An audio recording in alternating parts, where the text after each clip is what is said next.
नमस्कार विद्यार्थियों। आज अब शुरू करते हैं सवाल नंबर 11 से। इसके पहले सवाल नंबर 10 तक बताए जा चुके हैं। एक्सरसाइज है 7.1। इस वीडियो में केवल 3 सवाल होंगे और ये बेहद ही महत्वपूर्ण भी होंगे। तो चलिए इनको हल कर लेते हैं। तो अभी तक चैनल को सब्सक्राइब नहीं किया तो सब्सक्राइब अवश्य कर लें और बेल आइकन को भी प्रेस करें। तो चलिए देखते हैं।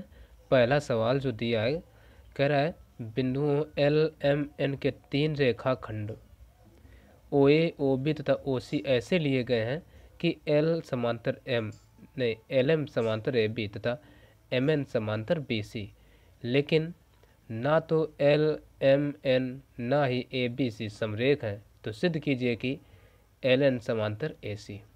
ये हमें सिद्ध करना है। तो सबसे पहले लिखेंगे जो चीज़ हमें दी गई है। ठीक है। अब देखो, इसमें यदि दिया है, हम ये सारा कुछ लिखें तो बहुत लंबा लिखना पड़ जाएगा, इसलिए हम इम्पॉर्टेंट चीज़ें लिखे ले रहे हैं। जो चीज़ें दी हैं, देखो क्या कहा है, लिए गए हैं कि एल एम समांतर ए बी। पहले तो हमें एल एम समांतर ए बी दे रखा है, तो ये लिख लेते हैं एल एम समांतर ए बी। इसके अलावा क्या है, एम एन समांतर बी सी, यानी एम एन समांतर बी सी। ये इतना चलो दिया है, लिख लिया। और ये एल एम एन ना ही समरेख हैं, ए बी सी समरेख, ये सिद्ध के ये छोड़े देते हैं, नहीं लिख रहे, बस सिद्ध करना है वो चीज़ लिख लेते हैं। तो अगली हेडिंग डाल लेते हैं, सिद्ध करना है। क्या सिद्ध करना है? एल एन समांतर ए सी, एल एन समांतर ए सी। ठीक है ना। चलो इतना कर लिया। अब आते हैं हल करने के लिए। अगली हेडिंग हल। अब देखो, हल में ही हम जैसे इन्फॉर्मेशन दी गई है उसी के अनुसार एक चित्र बना लेंगे। तो यहाँ पर कहा है कि बिंदुओं एल एम एन के 3 रेखाखंड ओ ए ओ बी ओ सी ऐसे लिए गए हैं। तो हम क्या करते हैं, 3 पहले तो रेखाखंड बना लेते हैं। ओ ए, ये हो गया हमारा ओ ए। इस तरीके से हमने ये बना लिए। नाम दे देते हैं इसका, ये जो बिंदु है ये ओ हो गया, ये ए, ये बी और ये सी। ठीक है। आगे अब देखो, बिंदुओं एल एम एन के 3 रेखाखंड, यानी कोई बिंदु एल एम एन होंगे उनके ये रेखाखंड है। रेखाखंड क्या होता है, जिसकी हम माप सकते हैं। यानी इसमें कोई आगे बिंदु एक होगा एल, ठीक है ना, और इसमें कौन सा होगा एम, और इसमें कौन सा होगा एन। ठीक है ना। इस प्रकार से अब 3 रेखाखंड खींचे गए हैं, ऐसे लिए गए कि एल एम समांतर ए बी। यानी यहाँ से देखो, एल एम जब समांतर भी है, इसका अर्थ है कि ए को बी से मिलाया गया होगा और एम को एल से भी मिलाया गया होगा। और एम एन समांतर बी सी, यानी बी को सी से मिलाया गया होगा और एम को एन से मिलाया गया होगा। ठीक है ना। और क्या कह रहा है, तो सिद्ध कीजिए कि एल एन समांतर ए सी, यानी ए को सी से भी मिलाया गया होगा और ये एल को एन से भी मिलाया गया होगा। तो इस प्रकार से ये डायग्राम बना। अब जब ये बन गया तो अब बचा हल करने को। चलो हल कर लेते हैं। यानी हमें ये सिद्ध करना है कि ये ए सी और एल एन ये समांतर है। तो चलिए बचा हल करने को, तो अब हम हल करते हैं। तो हल करने के लिए देखो, सबसे पहले क्या करते हैं, हम त्रिभुज ओ एम एल में देखते हैं। ठीक है ना।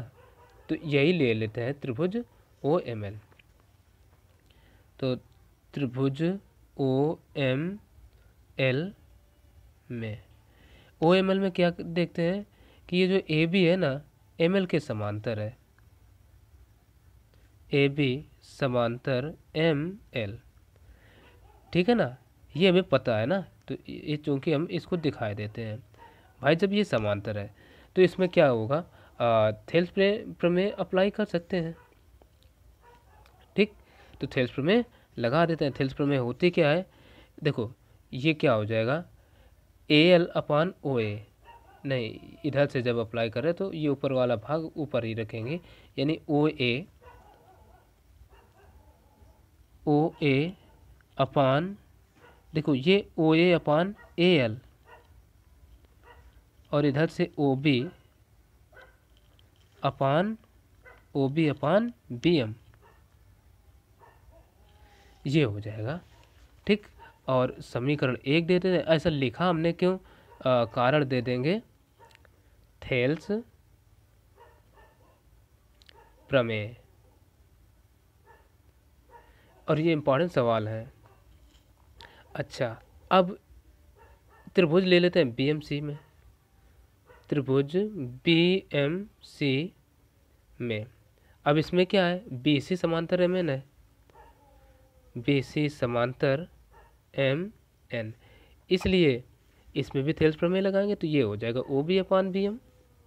ठीक है, तो हालांकि इसको हम सीधा करके लिखते हैं, ये वाला पक्ष पहले लिख रहे हैं, OC upon CN is equal to, इधर से क्या हो जाएगा, OB अपान BM। ठीक, इक्वेशन 2 और रीजन वही हो जाएगा थेल्स प्रमेय। अब समीकरण 1 और 2 देखिए, दायां पक्ष दोनों का बराबर है, तो हम लिख सकते हैं समीकरण 1 व 2 से।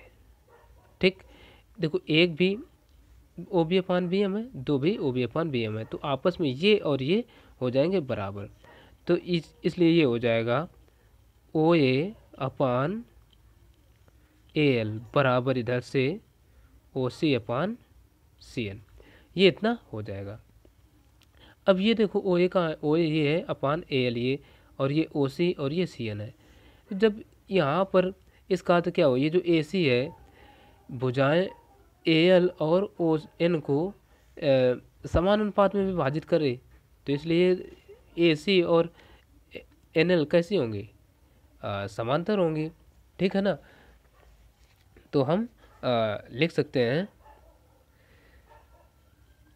यहाँ थेल्स प्रमेय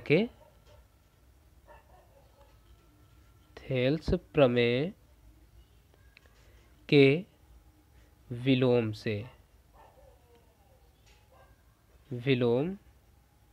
से यहाँ क्या हो जाएगा, AC समांतर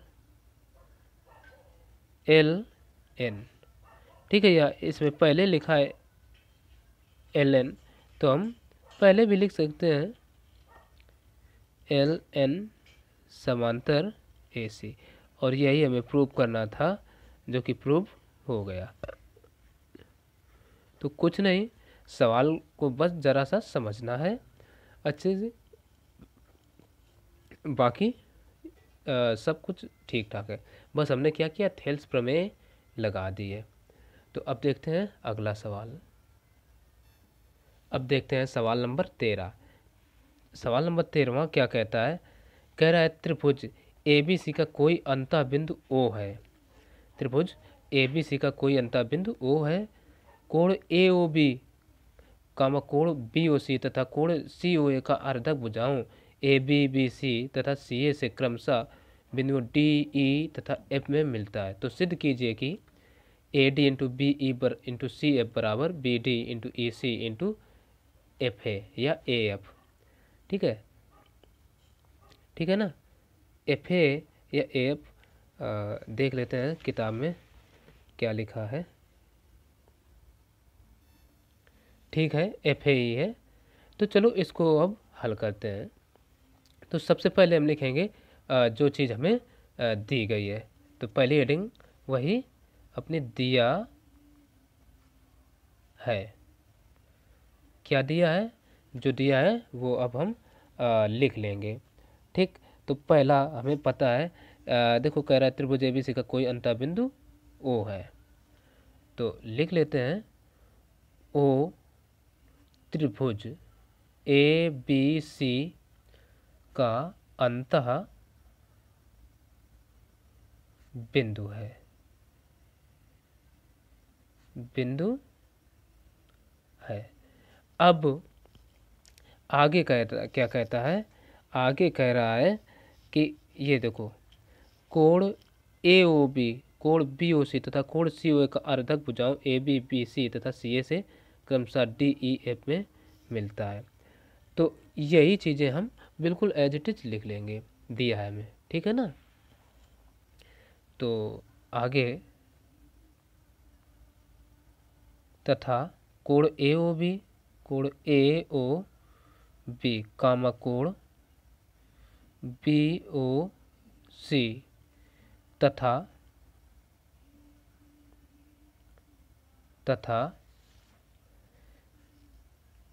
कोण सी ओ ए का अर्धक बिंदुओं। अब देखो जो चीज़ दी गई है वो एज इट इज हमने लिख लिया। अब हल करते हैं। तो हल में क्या कहा है? त्रिभुज ए बी सी का अंतःबिंदु ओ है।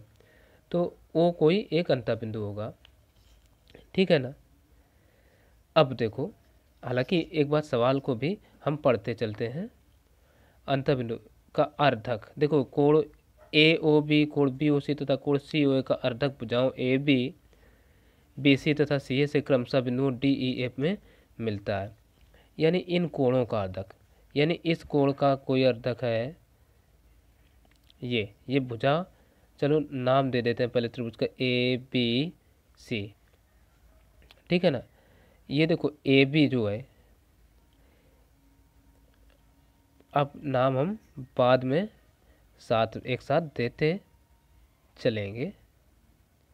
इस प्रकार से हमने चित्र बना लिया। अब देखो कह रहा है कोण ए ओ बी, यानी ये कोई यहाँ जब ये अंतःबिंदु क्या हो गया ओ, तो ये कोण ए ओ बी बना। इसका ये अर्धक जो हुआ, ये कह रहा है कोण ए ओ बी का अर्धक क्रमशः भुजाओं ए बी। इसका अर्थ है ये जो है ए बी, ये कहाँ मिल रहा है? डी पर। और फिर कोण ये जो बी ओ सी हुआ, इसका अर्धक यानी डी, ये हो जाएगा ई। ये बी सी पर मिला और सी ए पर क्या मिलेगा? एफ। तो इसको कह देते हैं ये एफ हो गया। ठीक, बस चित्र बना। अब हल करना कुछ नहीं है, बहुत आसान। तो अब देखो हम ये ले लेते हैं त्रिभुज ए ओ बी में। त्रिभुज ए ओ बी में अब देखो यहाँ पर क्या करेंगे, चूंकि हमें पता है ये जो ओ ए है कोण ए ओ बी का अर्धक है। ओ ए कोण ए ओ बी का अर्धक है, अर्धक है। अब देखो अर्धक है भाई, तो इसमें कौन सी प्रमेय लगेगी? अंतःकोण विभाजन। तो हम लिख देते हैं तब अंतःकोण विभाजन प्रमेय से। अंतःकोण विभाजन प्रमेय क्या होती है? यानी जैसे ये भुजाएं जो ओ ए, तो ये हो जाएगा ओ ए और ये इसका अनुपात अपान ओ बी बराबर ये क्या हो जाएगा?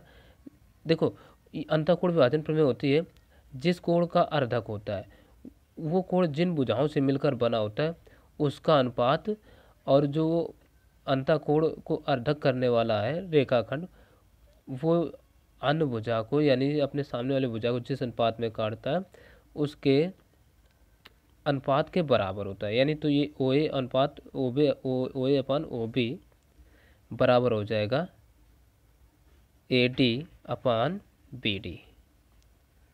ये समीकरण 1 हो गया। अब इसी प्रकार से ले लें त्रिभुज BOC। त्रिभुज BOC में इसमें क्या है, OE कोण BOC का अर्धक है, ये पता है कि हमें। इसलिए अब देखो इसी प्रमेय से क्या होगा, ये हो जाएगा OB अपान OC, OB अपान OC बराबर ये DBE अपान CE। ये समीकरण 2। और ये अब ये ले लेते हैं त्रिभुज AOC में। त्रिभुज चलो COA या AOC में, ठीक, ले लेते हैं। तो इसमें क्या है, अब देखो हम चल बिल्कुल क्रम से रहे हैं तो इसी रेशियो में चलेंगे।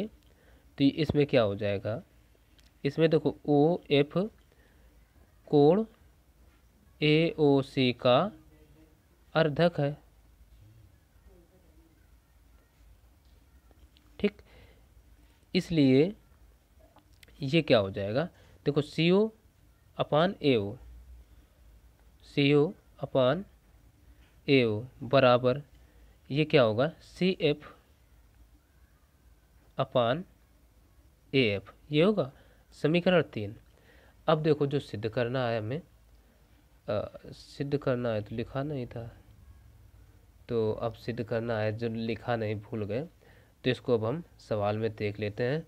ये चीज़ हमें सिद्ध करना है, ठीक है ना। तो ये लाने के लिए क्या करें, समीकरण 1 2 3 का गुणा करा देते हैं। तो वो हम लिखे दे रहे हैं समीकरण 1 × 2 × 3। तो सबको लिख लो। तो बायां पक्ष बाईं और दाईं ओर लिखा जाएगा। तो ये देखो है OA अपान OB इंटू इसका OB अपान OC इंटू इसका OC अपान AO या OA एक है बात है, बराबर पहले का देखो ये क्या है, AD अपान BD इंटू दूसरा BE अपान CE इंटू तीसरा ये CF अपान AF है। अब देखो OB से OB कैंसिल आउट, AO से OA, OC से OC सब कट गया, बचा इधर कितना, 1 बराबर इधर ऊपर ऊपर का गुणा और नीचे नीचे का होगा। तो ये AD into BE into CF upon BD into CE into AF, इनका इधर गुणा करा देते हैं तो ये आ जाएगा। अच्छा सिद्ध करने में देखो BD वाला पद FA इधर है ना, तो इसको इधर रखते हैं, इसी को सीधा करके लिख लेते हैं, हालांकि गुणा कराकर पहले देख लो। तो ये आ जाएगा BD इंटू इसका CE इंटू AF बराबर, ठीक है ना, जैसे इसके पट्टे कुछ नहीं होगा, 1 होगा, तो इसका इधर गुणा हुआ इसका इधर, तो ये आ जाएगा AD into BE into CF, ये होगा। सीधा करके अब हम लिख देते हैं। तो ये सीधा करने में आ जाएगा AD into BE into CF बराबर ये क्या आएगा, BD into CE into AF या FA कुछ भी लिख सकते हैं, हालांकि सवाल में FA दिया गया है, तो ये हम FA लिख लेते हैं और यही हमें प्रूव्ड करना था। तो आशा है समझ में आया होगा। तो अब देखते हैं अगला नंबर। अब देखते हैं सवाल नंबर 13वां सवाल कह रहा है माना एक त्रिभुज ABC का मध्य बिंदु AD है, किसी त्रिभुज का मध्य बिंदु AD है, या चलो सवाल यहाँ पर ये मध्य एडी नहीं है, मध्य एडी है, बिंदु नहीं है। तो कहा है त्रिभुज एबीसी का मध्य एडी है, मध्य अर्थात माध्यिका, ठीक है ना। और वही चीज़ देख करके हमने इसमें भी लिख दिया है, तो ये कटा है, ठीक। कोण एडीबी तथा कोण एडीसी के अर्धक AB तथा AC में क्रमशः E तथा F पर मिलते हैं। तो यह भी हमने जो चीज़ दी गई है बिल्कुल लिख लिया वैसे के वैसे। तब कह रहा है तो सिद्ध कीजिए कि EF समांतर BC, और जो सिद्ध करना है EF समांतर BC हमने लिख लिया। तो चलो अब हम हल करते हैं। हल अगली हेडिंग डाल लेंगे, हल। हल क्या करना है, तो हल में पहला काम है चित्र बनाना। तो ABC का मध्य AD है, ये कह दिया है। तो एक हम त्रिभुज बनाएंगे, नाम होगा ABC, ABC, ठीक है ना। अब इसका कह रहा है मध्य AD है, तो मध्य अर्थात ये माध्यिका होगी इसकी, ये नाम दे देते हैं D। अब फिर कह रहा है कोण ADB, कोण देखो ADB, इसका अर्धक कोई ये होगा, तथा कोण ADC, ADC कोण ये बनेगा, इसका अर्धक ये होगा कि अर्धक AB तथा AC में क्रमशः E तथा F पर मिलते हैं। AB में क्रमशः क्या होगा E, और AC में F पर मिलते हैं, ठीक है ना। इतना हो गया। तब कह रहा सिद्ध कीजिए, ये सिद्ध करना है।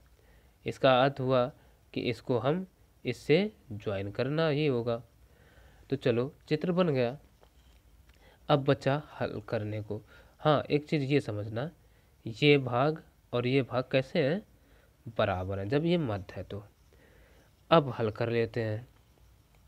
तो हल करने के लिए हम पहले इसी त्रिभुज को ले लेते हैं, ठीक है ना। ये ADB में, ठीक, ADB में। तो हल करते हैं। अब देखो ज़्यादा अगर इसको हम कठिन समझेंगे तो कठिन लगेगा, नहीं बिल्कुल आसान तरीके से समझते चलिए, बहुत ही आसान लगेगा त्रिभुज। तो अब देखो इसमें क्या कहा है, ये जो है ADB तथा ADC के अर्धक AB तथा AC में क्रमशः E तथा F पर मिलते हैं। तो इसका अर्थ है जो AD है कोण ADB का अर्धक है। तो ये हम दिखाएंगे, चूंकि अच्छा हाँ, ये त्रिभुज का नाम ले लेते हैं, त्रिभुज ADB में, ADB में। अब देखो ED जो है कोण ADB का अर्धक है, तो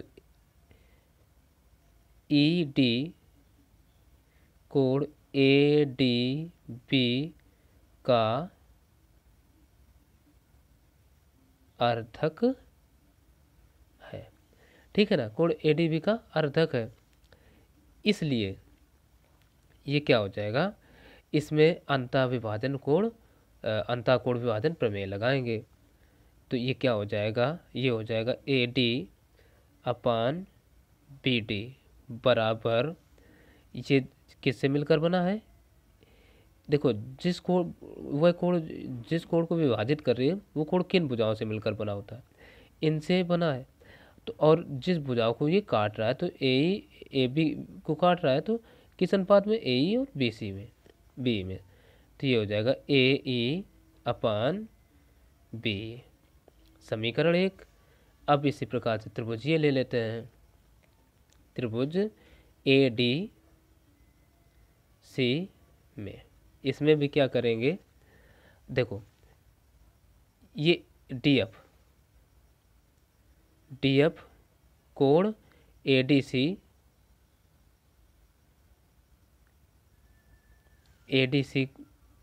का अर्धक है, का अर्धक है। जब ADC का अर्धक है तो इसमें भी अनुपात समान होएगा। तो ये हो जाएगा AD अपान DC बराबर, ये A, देखो इधर से चले हैं ना AD से, तो AF पहले आएगा, A F upon F C या सी एफ, कुछ भी लिखना चाहो लिख सकते हो। समीकरण ये हो गया 2। तो अब देखो समीकरण 1 हुआ 2। अभी हम एक चीज़ और कर लेते हैं। इसको क्या करें, समीकरण अभी 2 ना दें, ठीक है। एक चीज़ और देख लेते हैं।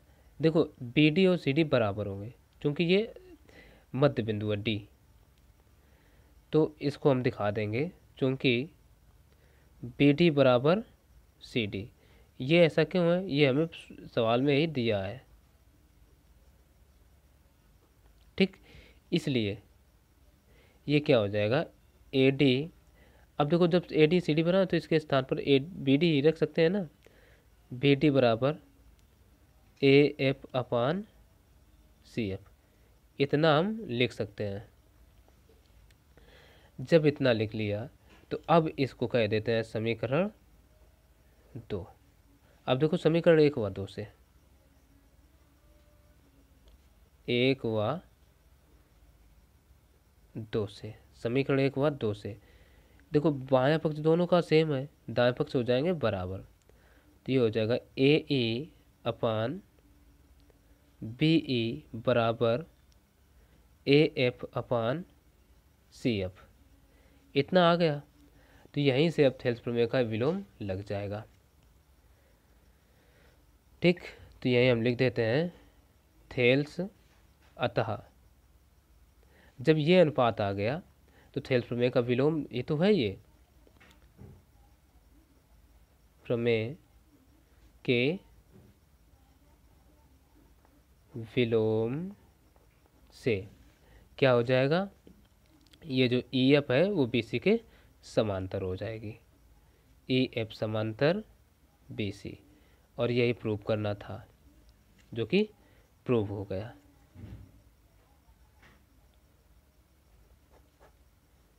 तो अब इस वीडियो में इतना ही, फिर मिलेंगे अगले वीडियो में। तब तक के लिए नमस्कार।